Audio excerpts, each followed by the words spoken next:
Hey, what's going on everybody? It's ETAPRIME back here again with the ASUS ROG Ally, and in this video we're going to be testing a bunch of esports games. Now before we get started, I do want to mention that I suck at all of these games. I personally don't play these esports games on a regular basis, and my 9-year-old son is actually better at all of these than I am, but I still wanted to test them because I've had a lot of people asking about this. Now when it comes to a handheld gaming PC, battery life is going to be very important, so we're not going to max this thing out for these games, but I still wanted to get really great performance here, and since we've got a 120 Hz display, I figured we'd go ahead and test up to 120 Hz. So what I've done here is set up an 18 watt power profile. Across the board, we're at a static 18 watts. Now with the power profiles that come with the ROG Ally, we've got a silent mode, which is around 9 watts with a little bit of a boost. Performance mode with a boost up to around 20, and turbo mode, which will take us all the way up to 25 watts and a boost up to 30. We're going to get the mid ground here right there at 18 watts, which I do think offers a really great little balance there between battery life and performance with the new Ryzen Z1 Extreme. Now if you're interested in seeing what this thing can do flat out connected to a monitor, I've created a video, and you know, at 35 watts this thing can game very well even at 1440p with most of these esports games. And through all of the testing you're going to see in this video, just keep in mind, I mean, we're right there at 18 watts. There's a lot more that this can offer, but we wanted to keep that balance of performance and battery life. But, you know, with all that out of the way, I'm ready to get into some testing, so let's jump into it. And first on the list, we've got Overwatch 2. We're at 1080p medium with RSR turned on. So basically what this is doing is allowing the handheld itself to run this game at 720p, and upscaling it to 1080p using Radeon Super Resolution. And to tell you the truth, since we're working with a smaller screen, we've got a 7-inch 1080p display here, it really doesn't make a huge difference to visual quality to a lot of games. Now some games do look worse than others, but most of the time, I don't even notice it. It really helps out, especially at these lower wattages. Next on the list, we've got Fortnite 1080p medium RSR is on. And this is one of those games where you can definitely tell the difference when RSR is on. Looks a little more pixelated, but overall for being, you know, on a handheld playing so well, not bad. We're really close to running this at a constant 120 FPS, medium settings on the ROG Ally. And with just a little more wattage, I'd say going up to 20 watts with it, you could get a steady 120 out of Fortnite.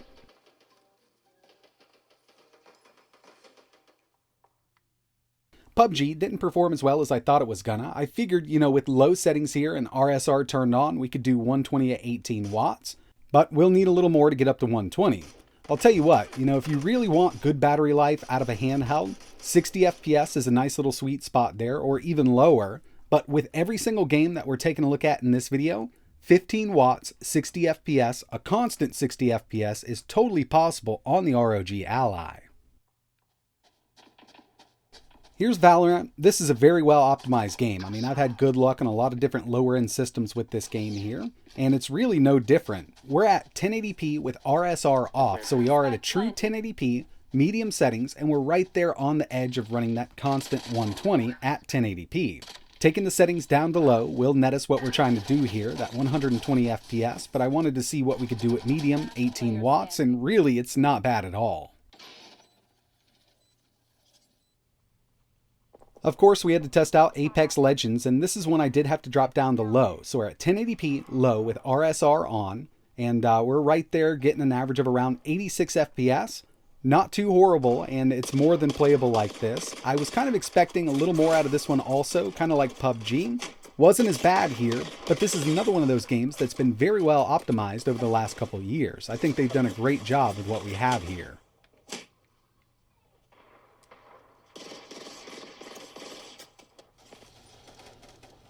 When it comes to Call of Duty Modern Warfare 2, I like using the built-in benchmark. It just kind of covers all of the bases. We're at 1080p, and by low, I mean recommended set to performance, so basically it does take everything down to low, and we do have RSR on.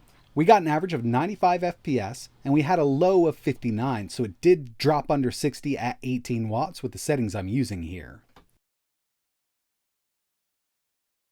So with the next set of games, I've never really played them with a controller, and it's totally possible to do so launching them through Steam. You can use the Steam input with any of these games if you set it up as a non-Steam game, or if it's a game you've downloaded from Steam. You could also use a third-party mapper if you want to, but for this, since I'm not used to using a controller with these games, I just plugged in a keyboard and mouse. And I'm not going to be adding any power to this USB adapter that I have here. We're just strictly using it as USB.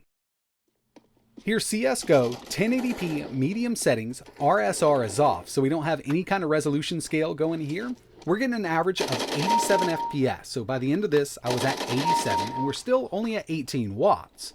I know for a fact that at 23 watts, we can run this at 120 FPS on the built-in display here, medium settings with RSR disabled, but this is one of those games that I previously tested in my dock mode video, and by dock mode, I mean plugged into an external monitor and power. Then we've set the TDP up on this Ryzen Z1 Extreme as high as it can go from the armory crate that ASUS has provided us with. 35 watts with a boost up to around 52. On average, we're at 43 watts. Of course, you don't want to do this on battery, but when you don't have to worry about battery life, you can really take this thing up. CSGO high settings 1440p, we got an average of 128 FPS out of this game.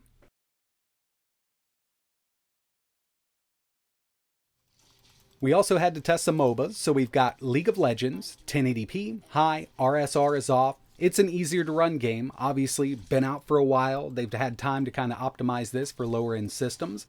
And this isn't going to give us an issue whatsoever. We actually got an average of 163 FPS on the ROG Ally, which is way over our screen's refresh rate. I probably should have just locked this down at 120, but I kind of wanted to see how far we could take it. And this is really impressive. High settings, no RSR, really great performance.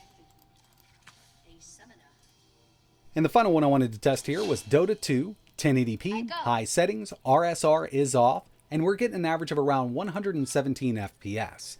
Taking a few of those settings down to medium, or just all of them down to medium, we can lock this at 120, or if you don't mind throwing a little more wattage at it, you can get by that way also. Now, I've never tried to play any of these MOBAs with a controller. I'm sure it's possible. I'm sure some people out there do it. But, you know, playing this on a handheld is a bit cumbersome. But remember, we can always dock this over USB Type-C to HDMI.